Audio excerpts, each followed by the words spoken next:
Hello बच्चों, तो हम आज पढ़ने वाले हैं नंबर सिस्टम। ठीक है, क्लास 9th का पहला चैप्टर है। नंबर सिस्टम पढ़ने से पहले हमें मालूम होना चाहिए कि नंबर सिस्टम होता क्या है। नंबर सिस्टम में हम स्टडी करेंगे नंबर्स की। ठीक है, नंबर्स क्या होते हैं? किसी भी फिजिकल क्वांटिटी को मेज़र करने के लिए एक मेथड होता है। ठीक है, these are the instrument to measure any quantity, है ना। It can be physical, virtual, किसी भी तरह की यूनिट हो सकती है। ठीक है, अब देखो नंबर्स हम पढ़ना स्टार्ट करते हैं। ठीक है, नंबर्स जो होते हैं, ठीक है, नंबर्स कितने टाइप के होते हैं पहले ये देखते हैं हम। नंबर्स जनरल सेंस में दो तरह के होते हैं, एक हो गया हमारे पास रियल, एक हो गया हमारे पास कॉम्प्लेक्स। ठीक है, इन दोनों को जान लेते हैं। ठीक है, रियल नंबर्स हम सब जानते हैं क्या होते हैं। रियल नंबर्स क्या होते हैं? ऐसे नंबर जो हम रियल लाइफ के अंदर यूज़ करते हैं। ठीक है, जैसे कि अगर आप एक दुकानदार के पास गए, वहाँ पे आपने बोला भाई मुझे 5 मैंगोस चाहिए। ठीक है, तो ये 5 मैंगोस क्या होंगे? रियल नंबर है। इसमें 5 क्या है? एक रियल नंबर है। ठीक है, या उसके बदले में क्या करोगे आप? उसको कुछ पैसे दिए आपने, मान लो उसको 100 रुपये दिया आपने। ठीक है, तो ये 100 रुपये आपके पास से गए हैं, तो ये 100 रुपये आपके पास गए हैं तो क्या आएगा? नेगेटिव क्वांटिटी आएगी ये।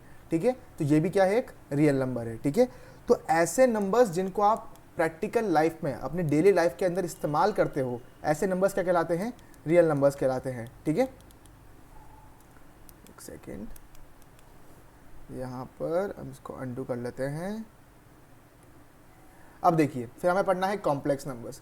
कॉम्प्लेक्स नंबर्स क्या होते हैं? ये ऐसे नंबर्स हैं जिनको हम डेली लाइफ के अंदर इस्तेमाल नहीं करते। ठीक है, प्रैक्टिकली ये पॉसिबल नहीं है। ठीक है, लेकिन थ्योरेटिकली हम इनको यूज़ कर सकते हैं। ठीक है, जैसे एग्जांपल लें अगर इसका हम, तो जैसे रूट के अंदर अगर हम लें -2, ठीक है, रूट ओवर -2 क्या है? एक कॉम्प्लेक्स नंबर है। ठीक है, अब देखो ये अगर हम इसकी वैल्यू निकालने बैठूँ मगर मैं, तो इसकी वैल्यू निकालना इतना आसान नहीं है। ठीक है, लेकिन इसको हम रिप्रेजेंट कर सकते हैं 2 आयोटा के फॉर्म में। ठीक है, ये डिटेल में आपके आएगा 11वीं क्लास के अंदर। हमारा मेन कंसर्न ऑफ स्टडी अभी नहीं है। ठीक है, ये नंबर्स, इनको हम इमेजिनरी भी बोलते हैं। ठीक है, या फिर हम इनको वर्चुअल नंबर्स भी कहते हैं। ठीक है, ऐसे नंबर जो रियल लाइफ में एग्जिस्ट नहीं करते, बस उनको हम कॉम्प्लेक्स नंबर बोलते हैं, इतना समझ लो अभी। ठीक है, हमारा मेन फोकस है अभी रियल नंबर्स के ऊपर। ठीक है, रियल नंबर्स के अंदर हमारे रैशनल नंबर्स भी आ गए। ठीक है, हमारे इरेशनल नंबर्स भी आ गए। ठीक है, हमारे इंटीजर्स भी इसी के अंदर आ गए, हमारे होल नंबर भी इसी के अंदर आ गए, हमारे नेचुरल नंबर, जितने भी नंबर आज तक आप पढ़ के आए हो वो सारे के सारे रियल नंबर होते हैं। ठीक है, इतना क्लियर है? इसके बाद देखो हमें पढ़ना है रैशनल नंबर्स। ठीक है, रियल नंबर दो तरह के होते हैं, एक होते हैं रैशनल, एक होते हैं इरेशनल। ठीक है, रैशनल नंबर आपने 7वीं क्लास के अंदर ही पढ़ा था, 8वीं क्लास के अंदर भी पहला चैप्टर यही है रैशनल नंबर। ठीक है, तो रैशनल नंबर के बारे में बेसिक आइडिया आपको होगा। जो डेफिनेशन आप पढ़ के आए होगे अभी तक वो क्या होगी कि the numbers which can be represented in the form p upon q where q is not equal to 0 and p, q are coprime integers is called rational number. ठीक है, मतलब क्या होता है? अगर मैं किसी नंबर को लिख दूं अपॉन में, ऐसे अपॉन में लिख देता हूं जब मैं किसी नंबर को, है ना, ऊपर एक नंबर है नीचे भी एक नंबर है। ठीक है, ये फ्रैक्शनल फॉर्म में लिख दिया मैंने। इसके अंदर जो इसका डिनोमिनेटर है, ये डिनोमिनेटर जो है ये 0 नहीं होना चाहिए, नॉट इक्वल टू 0। ठीक है, तीसरी दो बातें तो ये हो गई। तीसरी बात क्या थी कि ये p और ये q, ठीक है, p, q आर इंटीजर्स। ठीक है, ये दोनों इंटीजर्स होने चाहिए। डेसिमल में आप लिख नहीं सकते ऊपर नीचे वैल्यू। ठीक है, इंटीजर्स होने चाहिए। तीसरी बात, ये कौन से इंटीजर्स होने चाहिए? ये को प्राइम इंटीजर्स होने चाहिए। ठीक है, अब ये को प्राइम इंटीजर्स होने चाहिए, इसका मतलब क्या है? पहले समझते हैं को प्राइम क्या होता है। ठीक है, तो यहाँ साइड में देख लो आप। ठीक है, प्राइम नंबर आप समझते होगे, जैसे मैंने नंबर्स लिए 3, 5, 7, 11, ये सारे नंबर्स क्या हैं? These are prime numbers. ठीक है, अब देखो अगर मैं 3 और 5, अगर ये दो नंबर लूँ तो क्या ये 5 3 से डिवाइड होता है? नहीं होता। ठीक है, ऐसे ही क्या ये 3 5 से डिवाइड होता है? तो ये भी नहीं होता। ठीक है, तो ऐसे नंबर्स को मैं बोलूंगा को प्राइम। को प्राइम मतलब जो एक दूसरे की रेस्पेक्ट में प्राइम है। समझ में आ रहा है?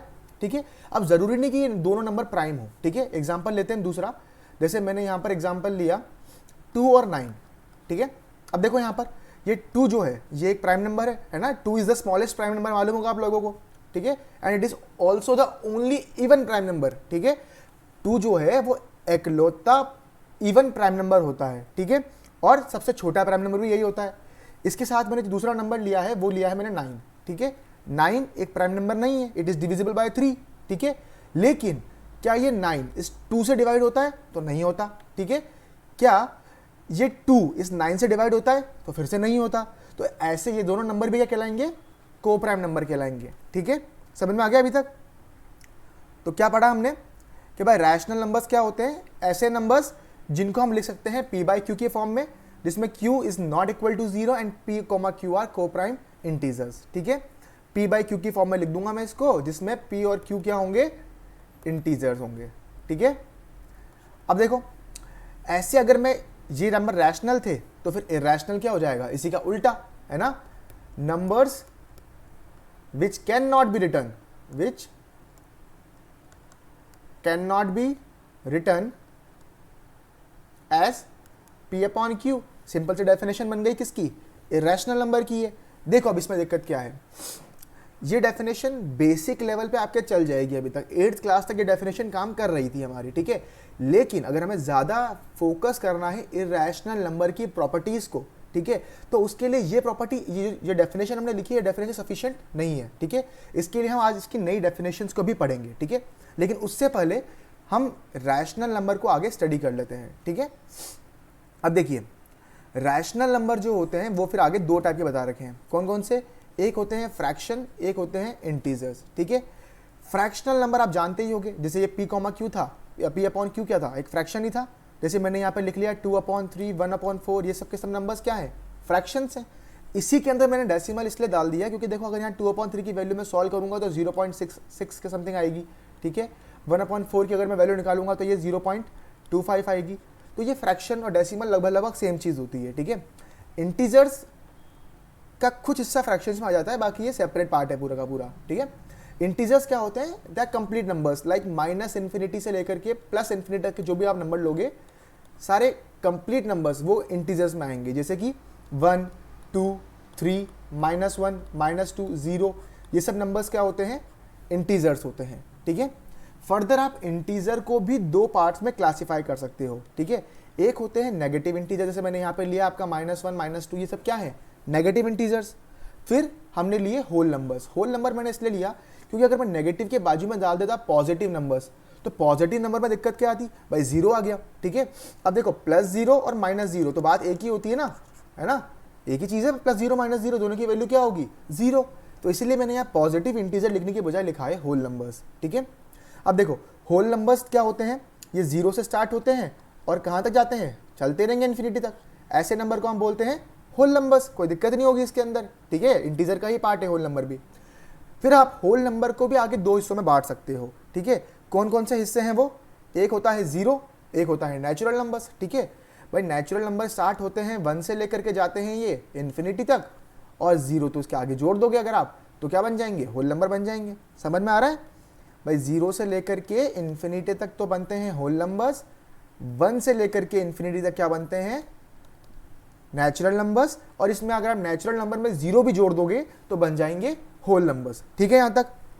अब देखिए, नेचुरल नंबर को अगर फर्दर क्लासीफाई कर सकता हूं मैं प्राइम नंबर और कंपोजिट नंबर्स के अंदर। Prime numbers are those number which are divisible by 1 and itself only, ठीक है। तो अगर डेफिनेशन मुझे लिखनी हो उसकी तो क्या लिख दूंगा मैं? डिविजिबल बाय 1 एंड इटसेल्फ, इसके पीछे ओनली जरूर लगाना, ठीक है। अगर मैं ऐसा लिख दूं कि डिविजिबल बाय 1 एंड इटसेल्फ, तो दुनिया के सारे नंबर ही डिवाइड होते हैं 1 से और खुद से, है ना। अगर मैं मान लो 9 भी लूंगा तो 9 भी 1 से और खुद से डिवाइड तो होता है ना। तो मैं यहाँ लगाता हूँ आखिरी में ओनली, ये बहुत इंपॉर्टेंट वर्ड है, ठीक है।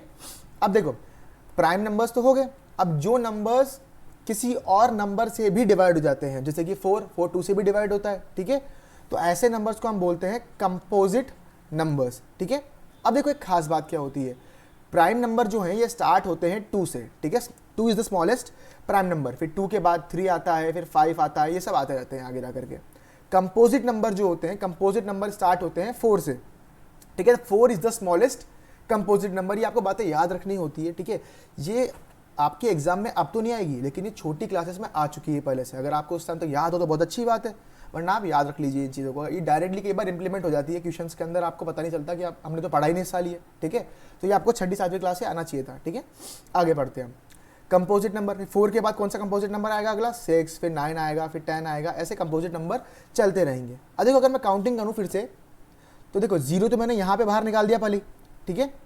यहाँ देखोगे अगर आप, ये 2, ये नीचे 4, ये 3, ये 5, ये 6, फिर इसमें 7 प्राइम नंबर में आ जाएगा, 8 कंपोजिट नंबर्स में आ जाएगा, फिर 9, फिर 10, ऐसे काउंटिंग चलती रहेगी, ठीक है।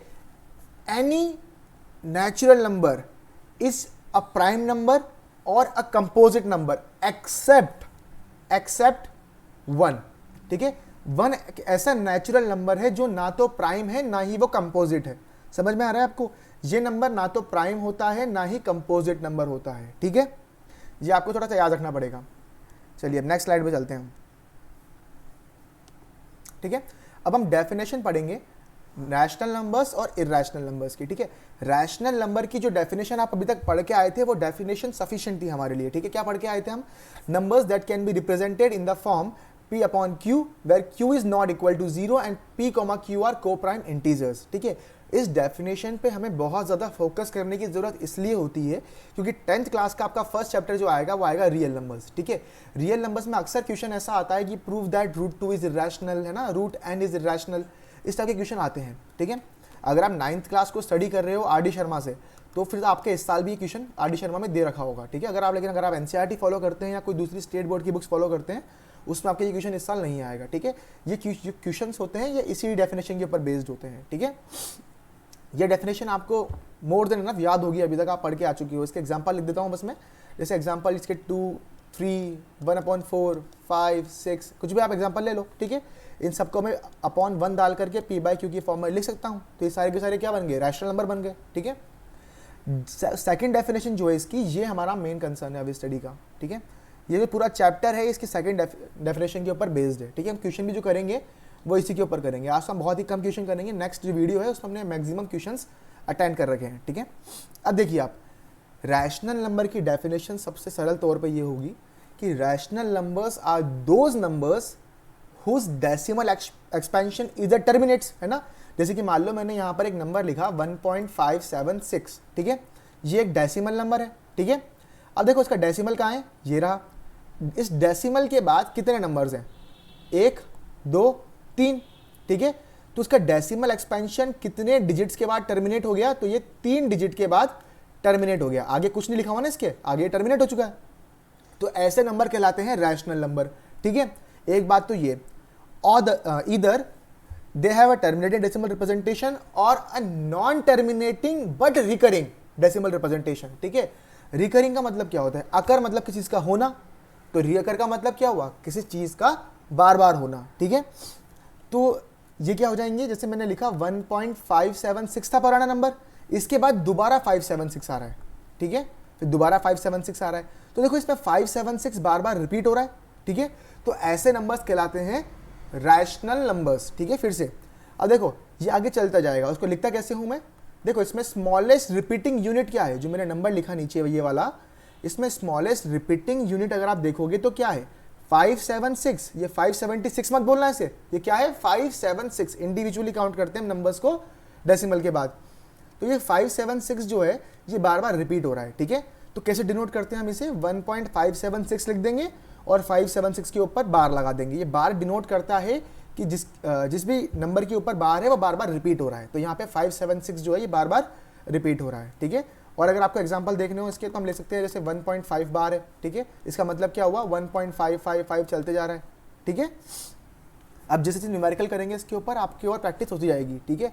मैंने इस वीडियो के साथ में एक क्वेश्चन बैंक डाल दिया है इस चैप्टर का। उस क्वेश्चन बैंक के अंदर थोड़ी बहुत डेफिनेशंस भी होंगी और थोड़े बहुत न्यूमेरिकल्स क्वेश्चंस भी होंगे इसके ऊपर। अगर आप वो कर देंगे तो ये मोर देन सफिशिएंट है, आपको किसी बुक को फॉलो करने की जरूरत नहीं है इस चैप्टर के अंदर, ठीक है। इसके बाद हम देखेंगे इरैशनल नंबर्स क्या होते हैं, ठीक है। तो अब हम पढ़ते हैं व्हाट आर इरैशनल नंबर्स, ठीक है।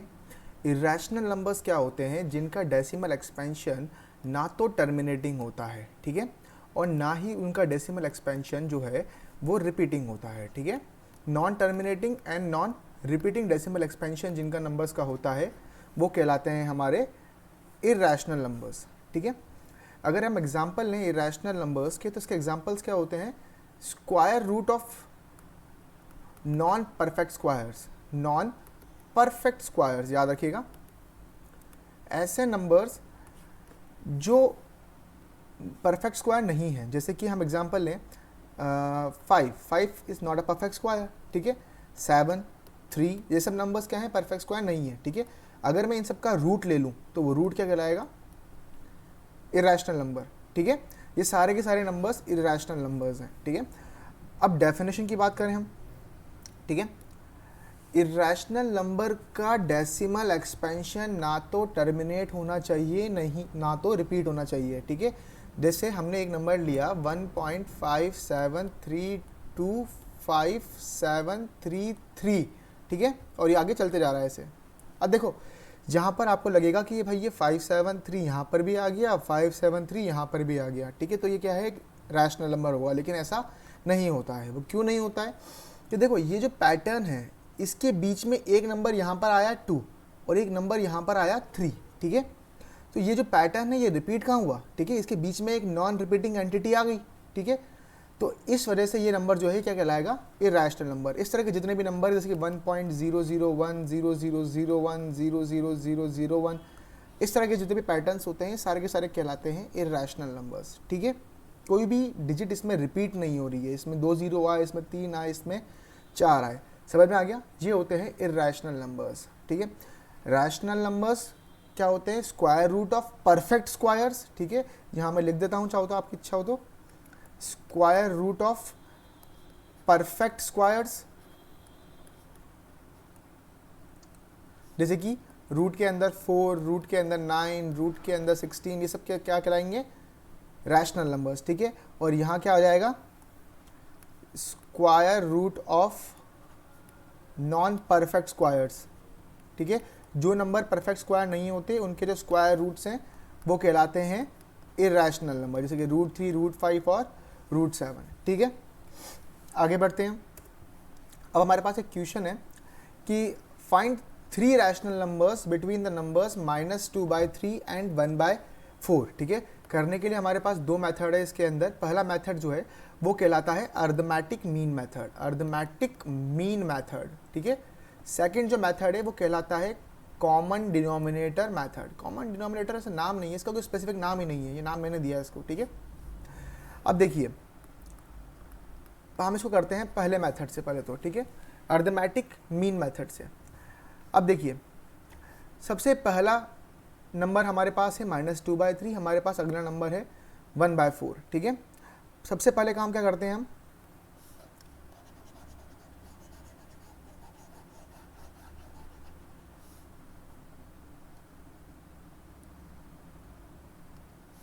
सबसे पहले तो हम एक नंबर लाइन बनाते हैं, ठीक है। इस नंबर लाइन पे देखो आप -2/3 कहाँ लेफ्ट साइड पे आ रहा होगा और 1/4 प्लस साइड पे आ रहा होगा, ठीक है। सबसे पहले हम अरिथमेटिक मीन मेथड से इस क्वेश्चन को कर रहे हैं, ठीक है। अरिथमेटिक मीन मेथड से हम सॉल्व करेंगे तो क्या होगा, इस -2/3 और इस 1/4 की इमीडिएट सेंटर में एक नंबर निकल करके आएगा, ठीक है। मीन का मतलब क्या होता है, एवरेज। तो हमें करना क्या है, बस सिंपली इनका एवरेज लेना है, ठीक है। 3 रैशनल नंबर निकालने हैं तो हम 3 बार एवरेज लेंगे, ठीक है। तो पहला क्या करेंगे, 1 रैशनल नंबर बिटवीन -2/3 एंड 1/4 क्या आ जाएगा, ये -2/3 प्लस 1/4 अपॉन 2, ठीक है।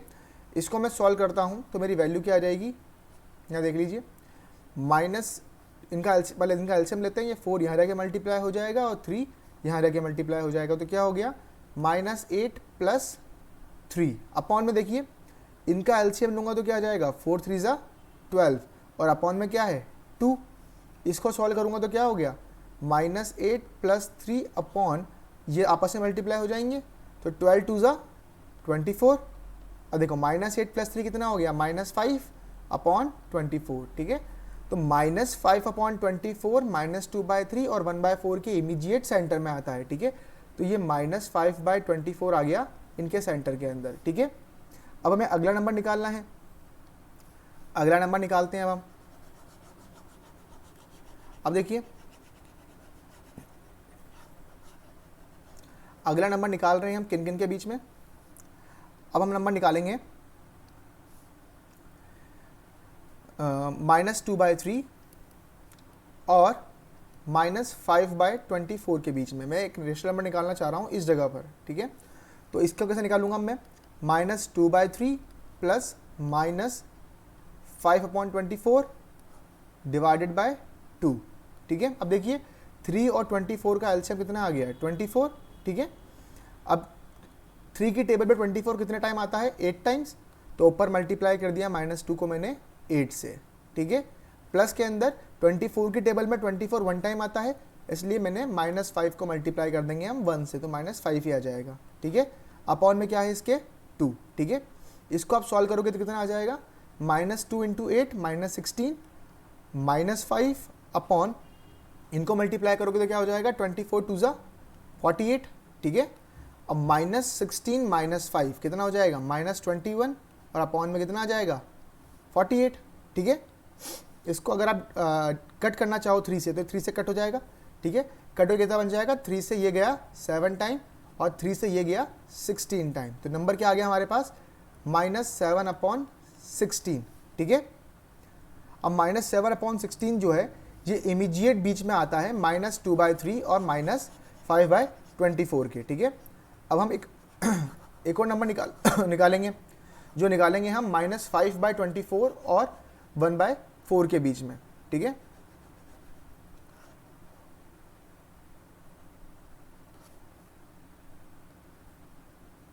अब यहां देखिए, यहां पर हमने दूसरा नंबर लिया 1/4, ठीक है। तो मैं यहां पर एक नंबर निकालना चाह रहा हूं, तो ये कैसे निकालूंगा मैं, 1/4 प्लस -5/24 और डिवाइड कर दूंगा इसको मैं 2। अब देखिए इस 4 का और इस 24 का एलसीएम फिर से कितना आ जाएगा, 24। अब 4 की टेबल में 24 कितने टाइम आता है, 6 टाइम आता है, तो मैंने क्या करा यहाँ पर 1 × 6 प्लस 24 की टेबल में 24 कितने टाइम आता है, 1 टाइम, तो यहाँ पर आ गया -5, ठीक है।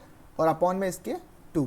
अब देखो सॉल्व करेंगे तो 1 × 6 6 प्लस माइनस -5 अपॉन, और यहाँ पर ये 24 और 2 मल्टीप्लाई हो जाएंगे, कितना हो जाएगा 48। अब 6 - 5 कितना हो गया, 1 और 1/48, तो एक नंबर जो आया 1/48, ये नंबर बीच में आएगा -5/24 और 1/4 के, ठीक है। तो हमने क्या करा, हमने 3 नंबर निकाल लिए अभी -2/3 और 1/4 के बीच में, ठीक है। वो नंबर कौन कौन से हैं, -7/16 -5/24 और 1/48, ठीक है। ये हमारे नंबर निकल के आ गए। अब देखिए हम दूसरा मेथड करना चाहते हैं अभी, ठीक है। हमने जब सॉल्व किया तो आप देखिए 3 नंबर हमारे पास निकल के आए, -7/16 5/24 और 1/48, ठीक है। अब हम सेकंड मेथड लगा रहे हैं इसमें। सेकंड मेथड है कौन सा, कॉमन डिनोमिनेटर मेथड, ठीक है। इसमें क्या करना है हमें, हमारे पास एक नंबर है -2/3, एक नंबर है हमारे पास 1/4, ठीक है। सबसे पहला टास्क तो हमारा इसके अंदर ये है कि इनके डिनोमिनेटर को बराबर करना है, ठीक है। अब यहाँ पे डिनोमिनेटर है 3, यहाँ पर डिनोमिनेटर क्या है 4, ठीक है। तो सॉल्व करने के लिए पहले हमें 3 और 4 का कॉमन मल्टीपल निकालना होगा, ठीक है।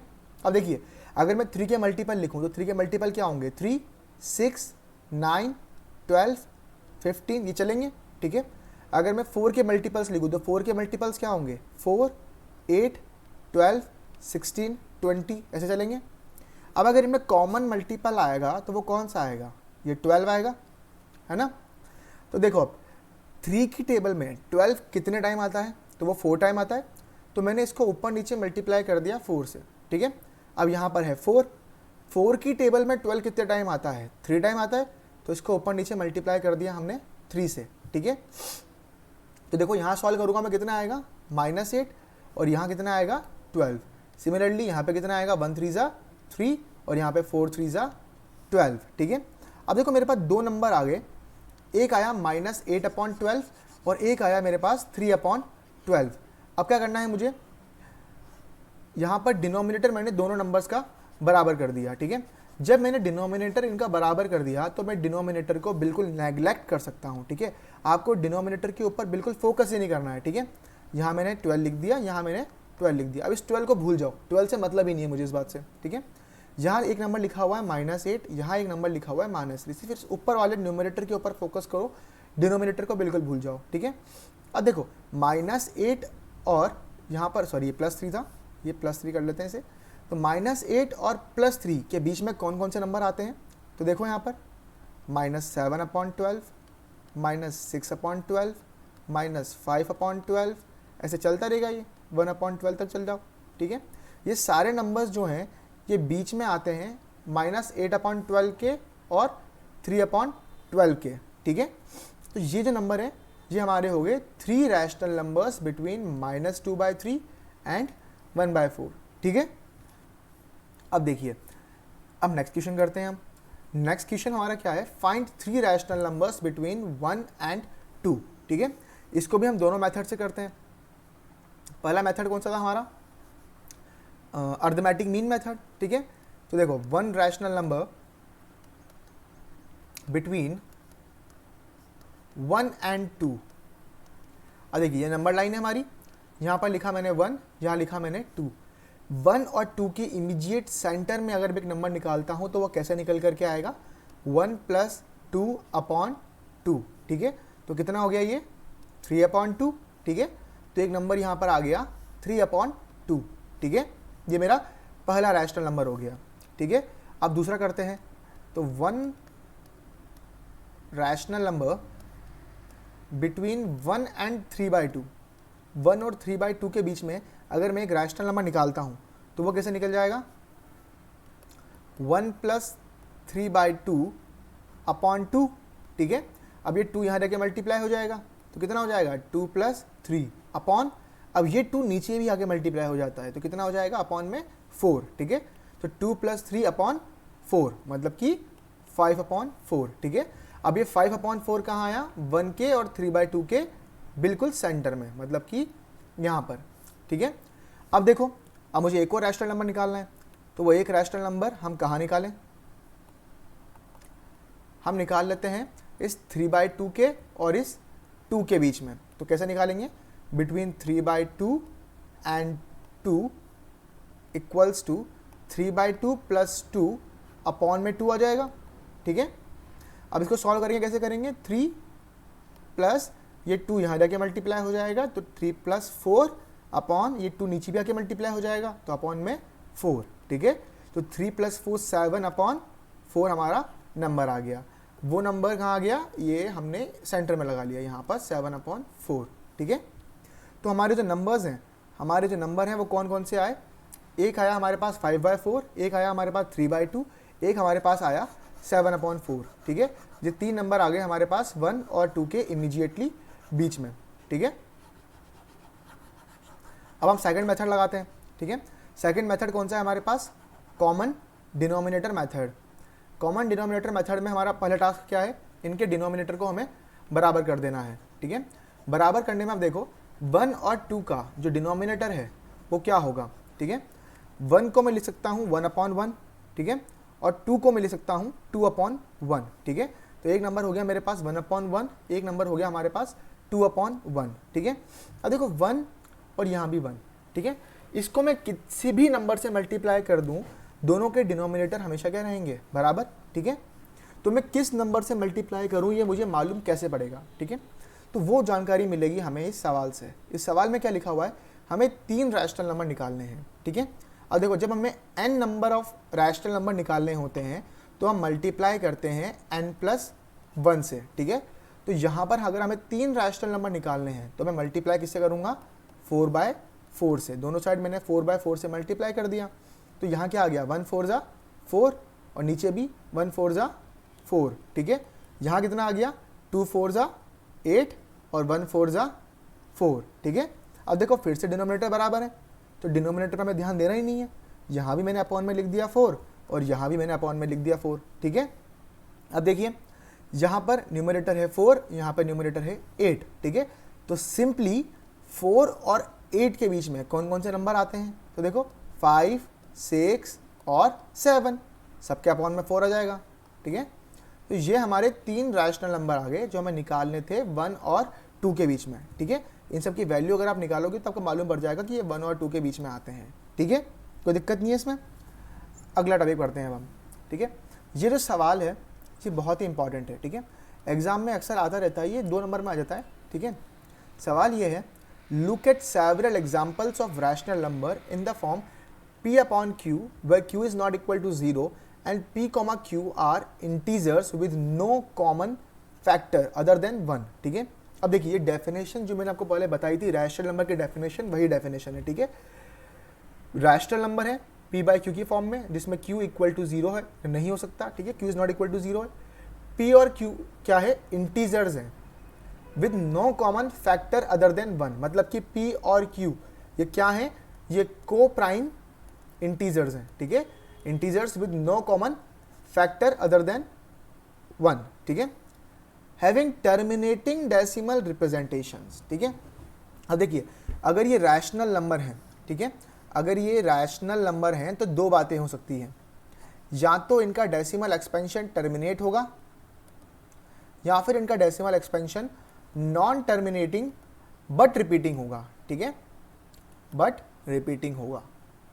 अब देखिए यहाँ पर हमें बोल रखा है कि इनका decimal expansion non terminating but repeating नहीं है, इनका डेसिमल एक्सपेंशन टर्मिनेट हो रहा है. ठीक है, अब देखिए रैशनल नंबर में ऐसी कोई तो खास बात होगी जिसकी वजह से इसके डेसिमल एक्सपेंशन कभी टर्मिनेट होते हैं, कभी टर्मिनेट नहीं होते हैं, रिपीट होते हैं. ठीक है, तो वो प्रॉपर्टी हमें इसमें डिस्कस करनी है कि ऐसा कब होगा. मैं कैसे पता कर सकता हूँ किसी रैशनल नंबर को देख करके कि उसका डेसिमल एक्सपेंशन टर्मिनेट होगा या फिर नॉन टर्मिनेटिंग होगा.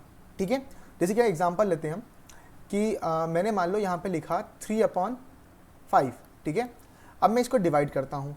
मुझे डिवाइड करने पे ये पता करना है कि इसका डेसिमल एक्सपेंशन कितने डिजिट्स के बाद टर्मिनेट हो रहा है. ठीक है, तो ये मैं कैसे पता कर सकता हूँ. ठीक है, तो इसका हमें पता करना है. ठीक है, एक नंबर और है मेरे पास, मान लो यहाँ पे लिखा हुआ है आपके सामने 5/1024. ठीक है, ये टर्मिनेट होगा कि नहीं होगा, होगा तो कितने डिजिट्स के बाद होगा. ठीक है, और एक नंबर मान लो मेरे सामने दे रखा है 3/17. ठीक है, इसका डेसिमल एक्सपेंशन टर्मिनेट होगा कि नहीं होगा, ये मुझे पता करना है. ठीक है, और देखिए इस साल तो आपके पास इस तरह के क्वेश्चन नहीं आएंगे कि ये कितने डिजिट्स के बाद टर्मिनेट होगा. ठीक है, लेकिन 10th क्लास में से क्वेश्चन आते हैं. अब आप बोलोगे भाई क्या सिंपल सा क्वेश्चन है, इसको डिवाइड मार दो, है ना, इसको डिवाइड कर दो, इसको भी डिवाइड कर दो, इसके बाद इसको भी डिवाइड कर दो, हमें मालूम पड़ जाएगा कि टर्मिनेट होगा नहीं होगा. ठीक है, बिल्कुल सही है, पता चल जाएगा. लेकिन अगर मैं ये चाहता हूँ कि मैं इसको सॉल्व करूँ ही ना, है ना, 3/17 को मैं डिवाइड ना करूँ, है ना, यहाँ पे 3 को मैं डिवाइड ना करूँ 5 से, यहाँ मैं 5 को डिवाइड ना करूँ 1024 से, तो मैं ऐसा क्या कर सकता हूँ कि मैं इनको बस देख के बता दूँ कि ये टर्मिनेट हो रहे हैं कि नहीं हो रहे हैं. ठीक है, अब देखिए जो कंडीशन होती है जो इनको फुलफिल करनी पड़ती है, वो कंडीशन क्या है पहले वो देख लेते हैं हम. ठीक है, अब देखिए अगर मेरे पास एक नंबर है p/q.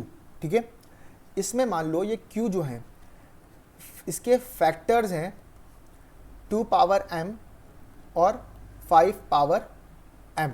ठीक है, या 5m की जगह आप कुछ और भी ले सकते हो, ज़रूरी नहीं 5m ही हो. ठीक है, जैसे अगर मैं यहाँ पर कोई अलग वैल्यू भी ले सकता हूँ, मैंने मान लो यहाँ पर ले ली 5 कुछ भी है n.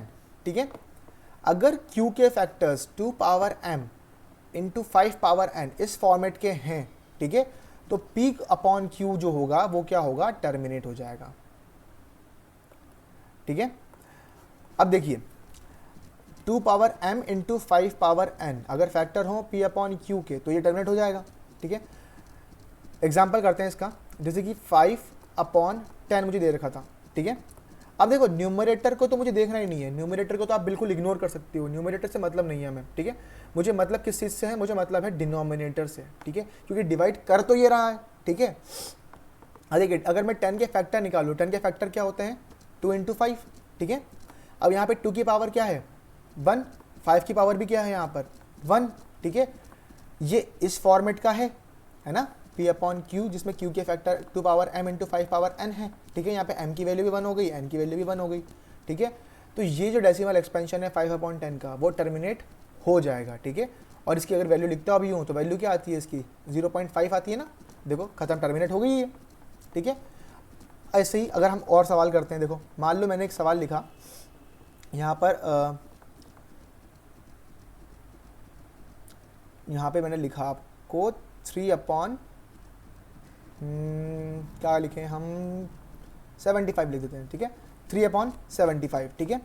आपको न्यूमरेटर नहीं देखना है, चलो इसको चेंज कर लेते हैं 4/75 ताकि कटे ना, ठीक है। 4/75 में हम 75 के फैक्टर्स निकालते हैं पहले, ठीक है। 75 के फैक्टर्स क्या क्या आ जाएंगे, ठीक है। देखो ये 5 × 5 × 3 ये इसके फैक्टर्स निकल के आए, मतलब कि 5 का स्क्वायर × 3 ये आ गया, ठीक है।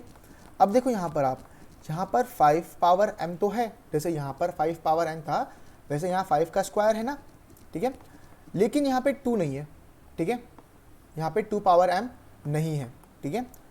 और यहाँ पे साथ में एक तीसरा नंबर भी आ गया 3, ठीक है।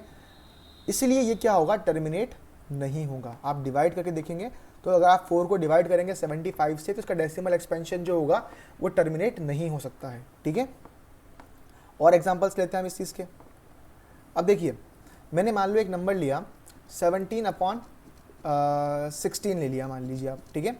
तो मैं इसके डिनोमिनेटर को फैक्टराइज करते हैं तो क्या आ जाएगा, 2 × 2 × 2 × 2, ठीक है। तो क्या आ गया 2 की पावर 4, ठीक है। अब देखिए यहाँ पर इसको अगर मैं लिखना चाहूँ तो मैं लिख सकता हूँ 2 पावर 4 × 5 पावर 0, ठीक है। तो ये 5 पावर 0 की वैल्यू कितनी होती है, 1 होती है, ठीक है। तो क्या ये 2 power m × 5 power n format का है, हाँ बिल्कुल है, ठीक है। तो इसका डेसिमल एक्सपेंशन भी टर्मिनेट होगा। आप डिवाइड करोगे इसको तो ये कितने डिजिट के बाद टर्मिनेट होगा, जो इनमें बड़ी पावर होती है उतने डिजिट्स के बाद ही टर्मिनेट होता है, ठीक है।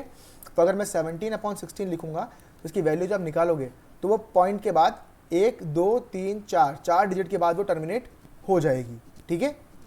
आप कैलकुलेटर पे करके देखिएगा, आंसर इसका आएगा, ठीक है। ऐसे ही मान लीजिए मैंने एक नंबर और लिया, वो नंबर लिया मैंने 7/25, ठीक है। अब देखिए 7/25 में अगर मैं 25 के फैक्टर्स निकालता हूँ तो क्या आ जाएंगे, 5 का स्क्वायर ही है, 5 स्क्वायर सिंपल सा है, ठीक है। क्या मैं इसको लिख सकता हूँ 5 का स्क्वायर × 2 पावर 0, बिल्कुल लिख सकते हैं क्योंकि इसकी वैल्यू तो 1 होती है, कोई फ़र्क ही नहीं पड़ता इस बात से हमें, ठीक है। तो ये हमारी m की वैल्यू हो गई, ये हमारी n की वैल्यू हो गई। तो ये भी 5 power m × 2 power n format का है, ठीक है। इसीलिए ये जो है ये भी क्या होगा, टर्मिनेट कर जाएगा, ठीक है। और कितने डिजिट के बाद टर्मिनेट करेगा ये, देखो यहाँ 2 बड़ा है कि 0 बड़ा है, यहाँ पे 2 बड़ा है, तो ये डेसिमल एक्सपेंशन 2 डिजिट्स के बाद टर्मिनेट कर जाएगा, ठीक है। अब देखिए हमने कंक्लूजन क्या निकाला इससे, हमारा कंक्लूजन इससे ये निकला that for a rational number to terminate, for a rational number to terminate the prime factorization, उसके अगर मैं डिनोमिनेटर का फैक्टराइजेशन कर दूं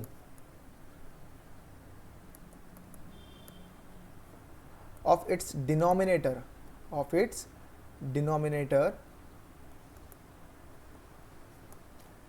मस्ट कंटेन, तो उसके डिनोमिनेटर के फैक्टर्स के अंदर 2 और 5 आना चाहिए, पावर्स ऑफ 2 और 5 और बोथ ओनली, याद रखिएगा। अगर डिनोमिनेटर के अंदर 2 आ जाए, है 2 की कोई भी पावर आ जाए, ठीक है, तो काम हमारा हो जाएगा। अगर 5 की कोई पावर आ जाए तो भी हमारा काम हो जाएगा, ठीक है। अगर 2 की पावर आ जाए और 5 की पावर भी आ जाए तो भी हमारा काम हो जाएगा, है ना। लेकिन अगर 2 की पावर आ रही है, 5 की पावर भी आ गई मान लो, सबसे बढ़िया बात है अगर आ जाए तो, लेकिन अगर साथ में इनके अलावा कुछ और आ गया, जैसे 2 और 5 के साथ मान लो 3 आ गया, तो ये टर्मिनेट नहीं होगा।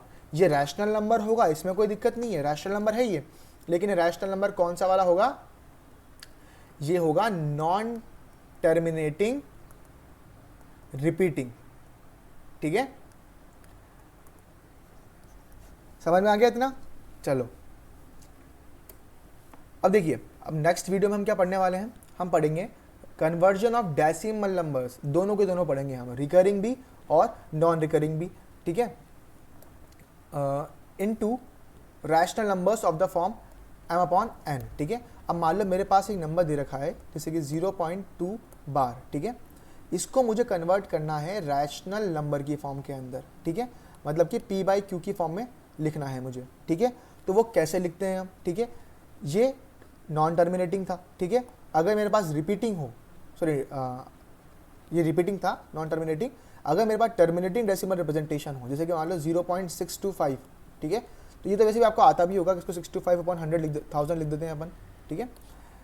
ये थोड़ा बहुत और रूल्स पढ़ लेंगे इसके भी, ठीक है, ये हमें पढ़ना है नेक्स्ट वीडियो में। दूसरा, इरेशनल नंबर्स की थोड़ी प्रॉपर्टी को हम और समझेंगे, ठीक है। इरेशनल नंबर की प्रॉपर्टीज़ क्या क्या होती है, दो इरेशनल नंबर का सम क्या होता है, इरेशनल नंबर में क्या दो इरेशनल नंबर को ऐड करने पे एक रैशनल नंबर आ सकता है, मल्टीप्लिकेशन में क्या रूल्स होते हैं, हम कैसे पता करेंगे कि कोई नंबर हमें दे रखा है वो रैशनल है कि इरेशनल है, ठीक है। दूसरा, अगर हमें प्रूव करने के लिए बोल दिया जाए कि मान लो ये √5 दे रखा है हमें, ये इरेशनल है कि रैशनल है, साबित करो कि ये इरेशनल है, ठीक है। तो इस तरह के जो क्वेश्चंस हैं वो हम नेक्स्ट वीडियो में डिस्कस कर लेंगे, ठीक है।